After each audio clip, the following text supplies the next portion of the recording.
Bem-vindo, caro teleouvinte, a mais uma emissão da Telebumba, da Bumba na História. Hoje não vamos perder muito tempo neste momento introdutório, quiçá de telelúdico para cima.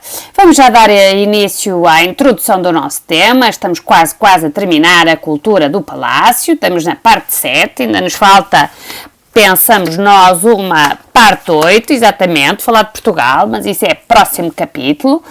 Hoje vamos falar particularmente dessa diversidade cultural e artística na Europa, numa Europa fora das fronteiras do Renascimento italiano, e portanto vamos dar assim uma passagenzita pela Alemanha, Países Baixos, França, Espanha, e vamos ver como foram essas experiências entre o Renascimento e o maneirismo na Europa. Bem-vindo, teleouvinte! Telebumba no ar! Bum! Vemos juntos! A circulação de textos impressos e de obras de arte através de reproduções em gravuras, bem como o movimento de artistas e humanistas pela Europa, contribuiu para a difusão do Renascimento para além dos Alpes. No entanto, foi lenta a assimilação do modo clássico, e quando as formas e as ideias do Renascimento italiano se espalharam por todo o continente, já o maneirismo e o barroco criavam novos interesses em Itália.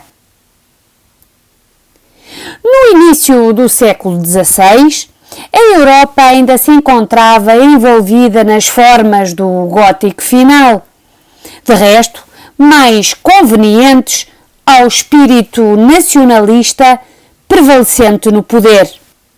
Henrique VIII em Inglaterra, Francisco I em França e Carlos V em Espanha.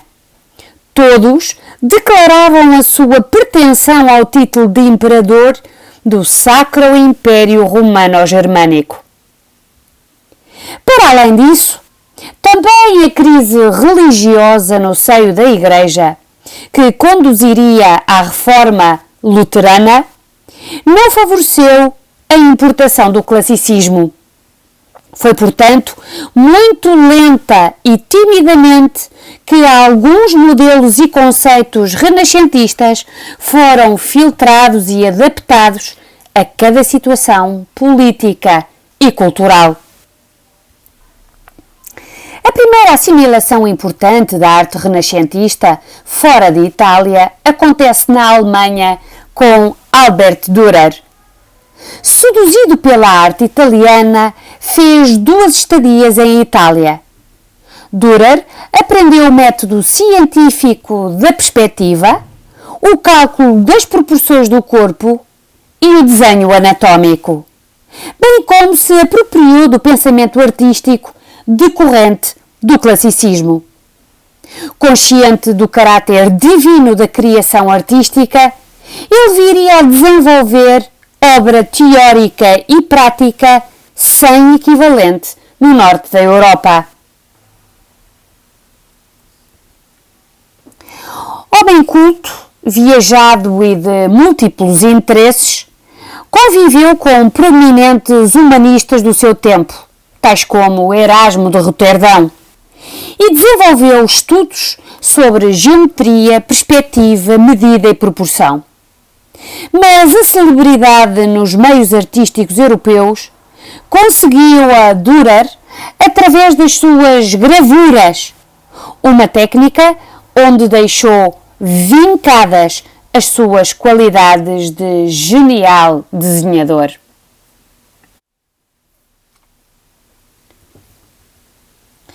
Dürer terá sido influenciado por Matthias Grunewald, pintor germânico ainda enquadrado no gótico tardio, mas com uma obra vincada por um expressionismo do qual é precursor.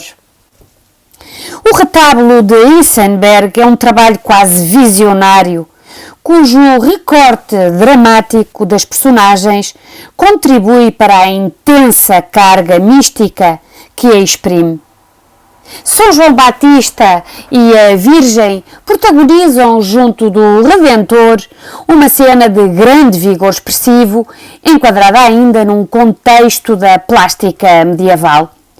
A obra atinge momentos de grande lirismo e intensidade emocional, motivadas pela luz que cai sobre o corpo de Cristo, coberto de chagas, e sobretudo pelos dedos encrespados para o céu pela força dos pregos. Este é sem dúvida um exemplar extraordinário da transição de um período medieval para uma nova linguagem onde se confere uma intensa carga mística às personagens nele representados. Percurso notável é também o de Hans Holbein, o jovem pintor que dividiu a sua atividade entre Basileia, onde conviveu com o humanista Erasmo, e Inglaterra, onde pintou para o rei Henrique VIII. Ao visitar Itália, conheceu o trabalho de Leonardo e de Mantegna, que deixaram influências na sua obra. Quadros como Os Embaixadores evidenciam as invulgares qualidades de Holbein como retratista, uma arte onde, melhor do que ninguém, registou os traços do caráter e da natureza humanos. Os protagonistas desta obra são Jean de Dinteville, o embaixador francês em Inglaterra, e um amigo, Georges de Selve, bispo de Louvor. O requinte das vestes e a expressão nobilical de cada um deles inscrevem-se numa pintura de sabor aristocrático que Holbein tão bem cultivou, mas escondem um sentido mais profundo e intrínseco. Os objetos que os acompanham são símbolos de cultura, de conhecimento, de poder e das dúvidas que assaltam o homem. Todavia, estendido no chão, um elemento estranho, enigmático, interpõe-se neste ambiente aparentemente tranquilo. Trata-se de uma anamorfose, uma caveira distorcida, visível apenas a partir de uma determinada perspectiva, isto é, a partir da entrada da sala onde o quadro estava exposto. É um sinal que pronuncia a morte a que todo este luxo estava votado. Apresentamos de seguida um pequeno vídeo onde se explora de forma mais detalhada pormenores extraordinários desta obra. Actually about the things we can't see. We're looking at Holbein's The Ambassadors from 1533 here in the National Gallery in London. On the left, Jean de Dinteville, who was an ambassador from France living in England. And on the right, Georges de Selve, his friend, a bishop and also an ambassador. Both of these men are in England, and Holbein, who was a Swiss painter, had moved to England because he could get work here. And in fact, within a short time after making this painting, he would actually become the painter to the King of England, Henry VIII. King Henry VIII is about to break away from the Pope in Rome, from the Catholic Church, and we know that the French ambassador was in England to keep an eye on Henry VIII during this tumultuous period. And we see within the painting references to the turmoil that is taking place in England, but it's all within an even greater context. So let's start with the two men. We see Jean de Dinteville on the left, and he's the one who commissioned this painting, and he's the one whose house the painting hung in. And he's obviously represented as an enormously wealthy and successful man with this fur-lined cloak and velvet and satin clothing. And he holds a dagger. He holds a dagger on which is inscribed his age, which was 29, so he's a very young man. And Holbein really described his clothing with a sense of clarity and detail that we expect of that northern tradition that Holbein comes from.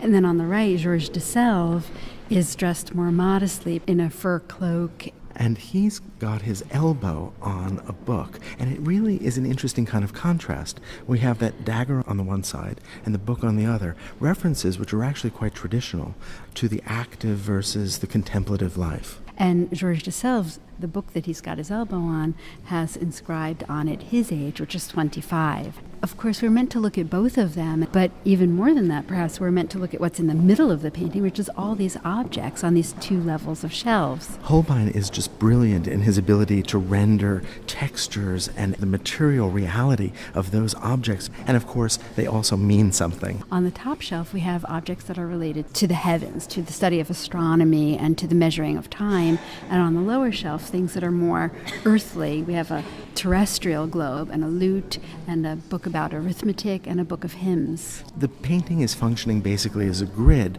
On the left, you have the active life. On the right, you have the contemplative life. At the top, you've got the celestial sphere. At the bottom, the terrestrial sphere.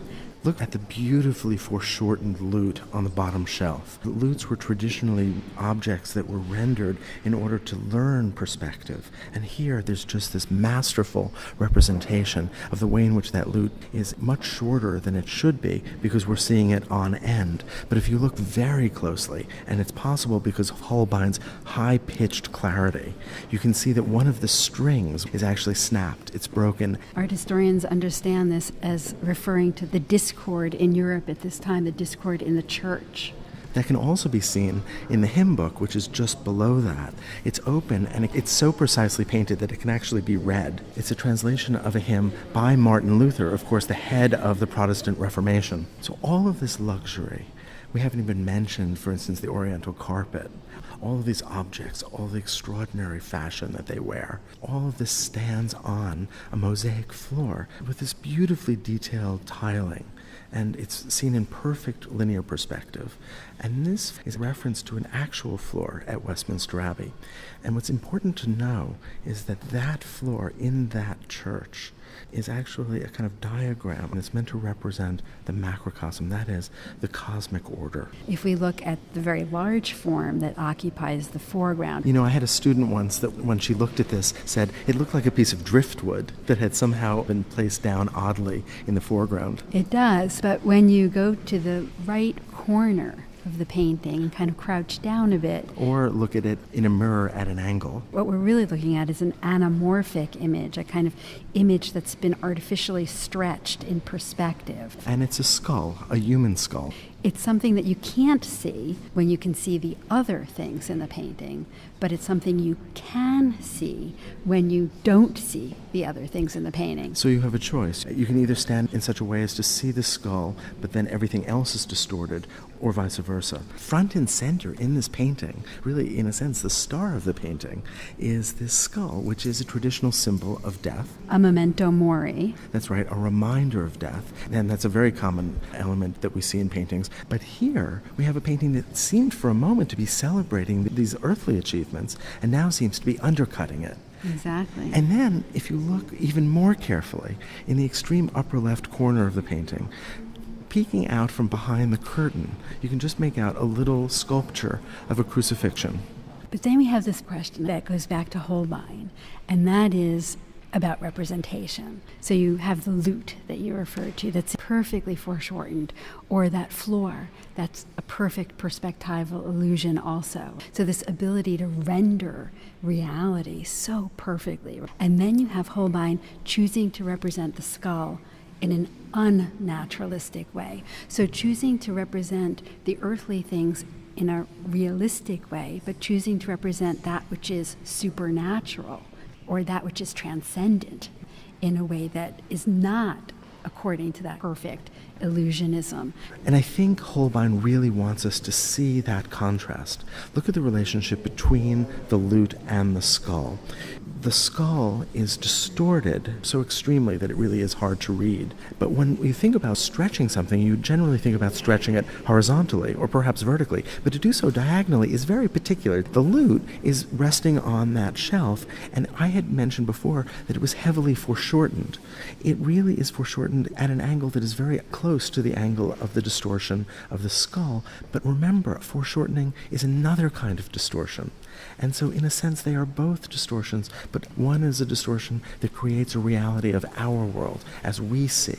But it's a reminder that perhaps what we see is not really truth. That's right. It's not all there is. So hold on, because this painting was all about what these men had achieved in life. And what human beings had achieved historically through our investigation of the world. And so the two elements that are half hidden in this painting, the crucifix and the skull, point to the limits of earthly life, the limits of earthly vision, of man's knowledge, and the inevitability of death and the promise of Christ's sacrifice on the cross.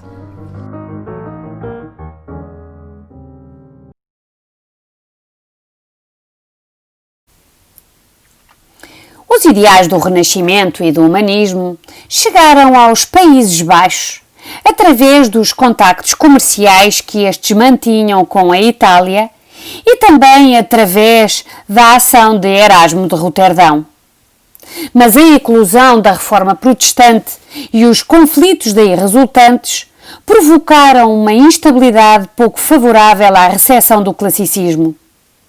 No entanto, a dinâmica comercial das suas cidades criaram uma elite burguesa culta e apreciadora, sobretudo de uma pintura de género, um tipo de pintura realista que explorava as temáticas do cotidiano, descrevendo a vida simples dos homens e mulheres comuns. Um gosto que fora cultivado na primeira metade do século XV pela escola flamenga, da qual se destacaram artistas como Jan van Eyck ou Roger van der Weyden. Indiferente a estas inovações técnicas e plásticas, o holandês Hieronymus Bosch ocupou um lugar singular na pintura, numa época de transição da estética medieval para o maneirismo, com trânsito pelo humanismo. Eventualmente inspirado no bestiário medieval, na Bíblia ou na Divina Comédia de Dante, Bosch percorreu um mundo onírico, enigmático e obscuro. A sua obra está repleta de alegorias por vezes indecifráveis, cuja recorrência ao pecado, à tentação ou à loucura humana traduzem visões fantásticas, mas pessimistas sobre o homem e o mundo. Apresentamos de seguida um trailer de um documentário realizado em 2016 para o Museu do Prado, a quando de uma grandiosa exposição sobre este artista.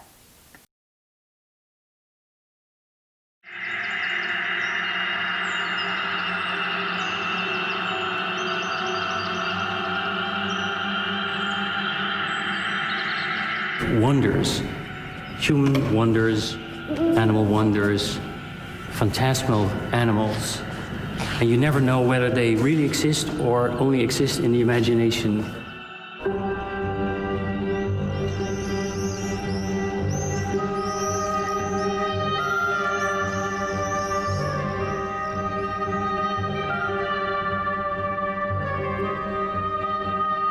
Immediately when we look at the interior, we start dreaming.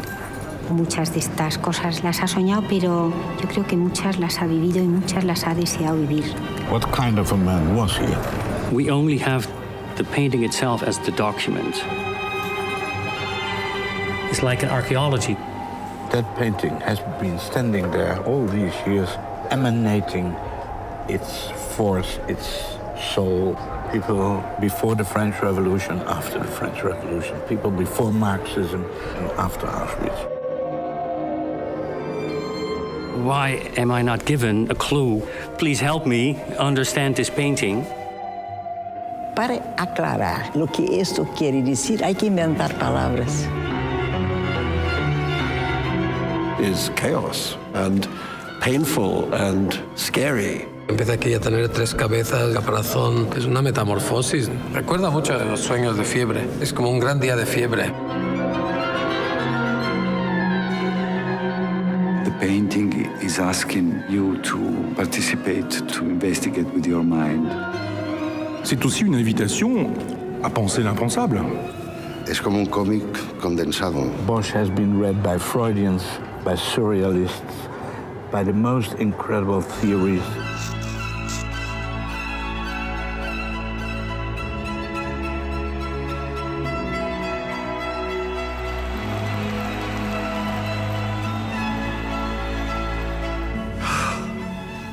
Enigma, it's one of the great enigmas. Can you explain this? There's no simple way to explain it. It's simply a picture to argue about. And maybe that's its purpose. Its purpose is there to provoke discussion.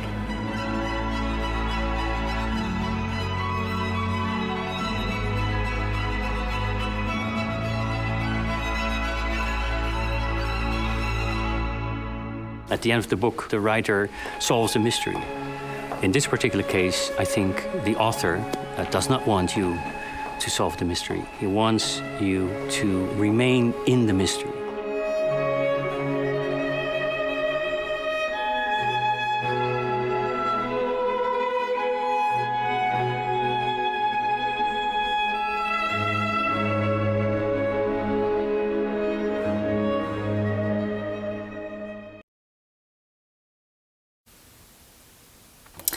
Peter Bruegel, o velho, pintor ativo em Antuérpia e Bruxelas, próximo dos humanistas e que se ocupou sobretudo do cotidiano do povo, das suas atividades e dos seus costumes.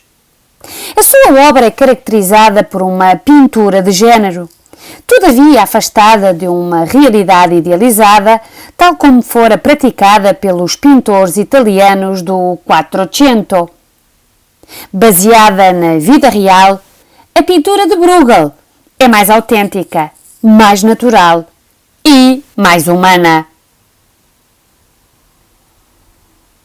O Renascimento entrou em França via Flandres, mas quer as epidemias de peste, quer a Guerra dos 100 Anos, conflito que envolveu franceses e ingleses entre 1337 e 1453, atrasou a sua consolidação. O principal foco de desenvolvimento do modo clássico surgiria através da escola de Fontainebleau, já em pleno século XVI, impulsionado pelo rei Francisco I.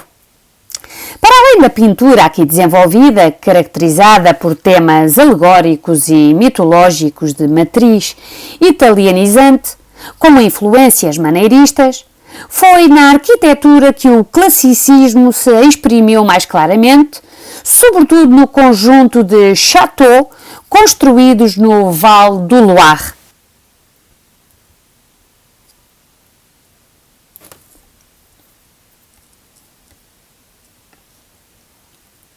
Sim, este silêncio é desconcertante. Sim, tendo em conta este T625, coisa que deve dar algum trabalhinho a limpar, dizemos nós. Bom, continuando. Relativamente à Espanha, e a partir da conclusão da Reconquista, com a conquista de Granada em 1492, Espanha registrou um assinalável desenvolvimento cultural e artístico, por via do intenso intercâmbio comercial e do afluxo de riquezas provenientes das colónias americanas.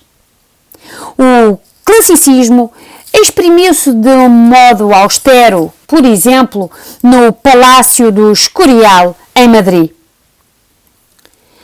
Por outro lado, a forte influência da Contra-Reforma favoreceu a implantação do maneirismo na pintura, que atingiu o seu expoente com El Greco. O pintor grego, mas radicado em Espanha, El Greco protagonizou um dos mais notáveis episódios da plástica maneirista fora da Itália.